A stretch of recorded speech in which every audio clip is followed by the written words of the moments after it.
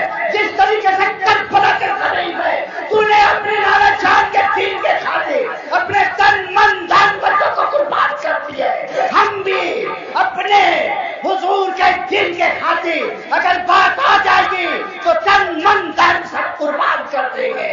وما علینا الا البلاغ وآخر دعوانا والحمد للہ رب العالمین۔ استغفار استغفر ربی من کل ذنب واتوب الیہ بحق لا الہ الا اللہ محمد رسول اللہ صلی اللہ علیہ وسلم.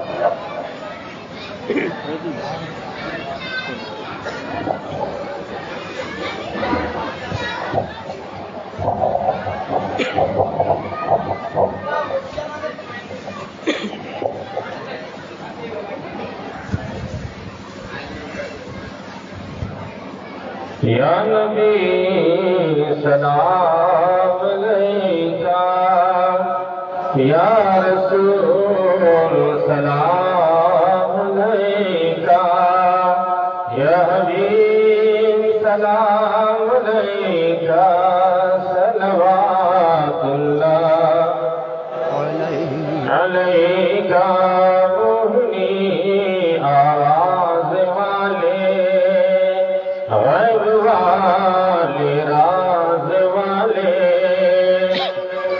یہ قسم ناز والے ہو کرو اعجاز والے یا نبی سلام علیکہ یا رسول سلام علیکہ یا حبیب سلام علیکہ صلوات اللہ علیکہ. باغ جنت کا سجا ہو تخت نورانی بچھا ہو اس کے تم جوان ہو لب جاری صدا ہو یا نبی سلام علیکہ یا رسول سلام علیکہ یا حبیب سلام علیکہ صلوات اللہ علیکہ.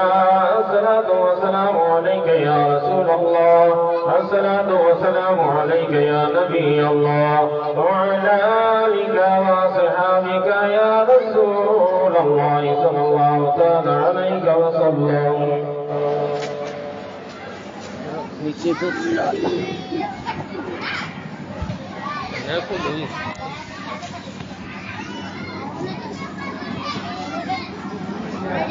گھنٹہ سے اوپر ہو گیا.